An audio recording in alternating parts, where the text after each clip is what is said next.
नहमदुहु व नसल्ली अला रसूलिल करीम अम्मा बाद फ़क़द क़ाल अल्लाहु तआला फ़िल क़ुरानिल मजीद अऊज़ु बिल्लाहि मिनश शैतानिर रजीम बिस्मिल्लाहिर रहमानिर रहीम अल्लज़ीना आमनू व लम यल्बिसू ईमानहुम बिज़ुल्मिन व उलाइका लहुमुल अम्नु मुहतदून। आदरणीय अध्यक्ष महोदय, सम्मानित निर्णायकगण, शिक्षकगण, अतिथिगण और मेरे प्रिय सज्जनों एवं सहपाठियों, आज के सम्मेलन में जिस विषय पर भाषण देने के लिए खड़ा हूँ वो है मुसलमानों की वर्तमान परिस्थिति में उसका समाधान। मुसलमानों की वर्तमान स्थिति बहुत ही दुखदायी है। हम आपने जितने हर जगह मुसलमान अत्याचार, दुर्व्यवहार, नरसंहार आप पर संस्कृत है। कहीं दाढ़ी रखने पर प्रतिबंध, कहीं आजान देने पर प्रतिबंध, कहीं हिजाब पर, कहीं इस्लामी प्रथा और उसके अनुपालन पर प्रतिबंध लगाया जाता है। मानो हमने अपने पतान के कारण पूरे विश्व में अत्याचार की चक्की में पीस रहे हैं। इन परिस्थितियों को निपटने के लिए मुसलमान कोई भी उस वक्त लिए पहल नहीं कर रहे। ऐसे बस चालिए जाने के भूतकाल में हमारी विशिष्ट पहचान वो घाती अपना अलग सम्मान व्यवस्था, हमारी आबू इस्लामी शैली वो संस्कृति के कारण हमारा अतीत बहुत ही प्रकाश बने उज्जवल था। किस प्रकार हम काम करते, क्या ही भाविता थी, परंतु सब कुछ नष्ट हो गया। हर तरफ अंधकार ही अंधकार, असफलता और निराशा है। आखिर क्या कारण है कि हमको यह दिन देखने पड़ रहे हैं? किस कारण हमारी यह दुर्दशा हुई है कि गहराई से अध्ययन करने के बाद हमें यह ज्ञात होता है कि सब हमारे दुष्कर्मों का परिणाम है। आइए सर्वप्रथम मैं उन कारणों को वर्णन कर दूं जिन कारणों में हमें यह दिन देखने पड़ रहे हैं।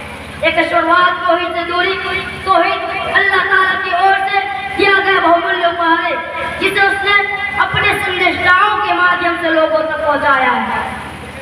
तौहीद ही स्वार्थ कमर दर्शक को नाथ संस्कृत का साधन है, परंतु आज के युग में मुस्लिम संप्रदाय ने तौहीद को छोड़ करके शिर्क को अपनाया, जिसके कारण प्रतिदिन बुराइयां पात्र हो रही है।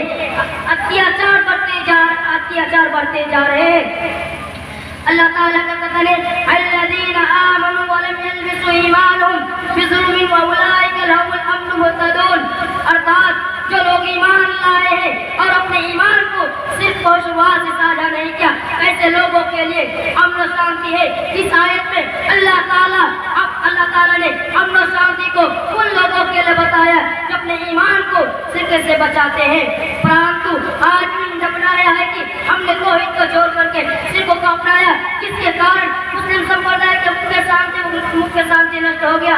और अन्य ही अन्याय है। कुरान से दूरी, कुरान सफलता का स्रोत है।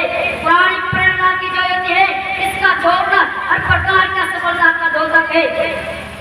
आज हमारे असफल होने के बड़ा कारण है कि कुरान का छोड़ना। अल्लाह ताला करता है वक़ाल रसूल या रब्बी इन्नी कौम इत्तखज़ू हाज़ल कुरान महजूरा। अर्थात कुरान के छोड़ने के विभिन्न रूप हो सकते हैं जो निम्नलिखित है। नंबर 1, कुरान को ना मानना और न उसका सुनना। नंबर 2, कुरान पर अमल व हलाल व हराम के भेद को छोड़ देना, यदि उसको पढ़ता हो और इस पर ईमान लाता हो। नंबर 3, उसके कुरान का आदेश को ना मानना और उसके अनुसार निर्णय न करना या विश्वास रखना है कि यकीन का लफ्ज़ न देना। नंबर 4, कुरान से दूरी बरतना और उससे ज्ञान अधिक हासिल न करना और ईमान में उन्नति रहना। आखिर में अल्लाह ताला से प्रार्थना है कि हम मुसलमान भाइयों को वर्तमान स्थिति में सही सलामत रखने की तौफीक दे। आमीन। अस्सलामु अलैकुम व रहमतुल्लाहि व बरकातुहू।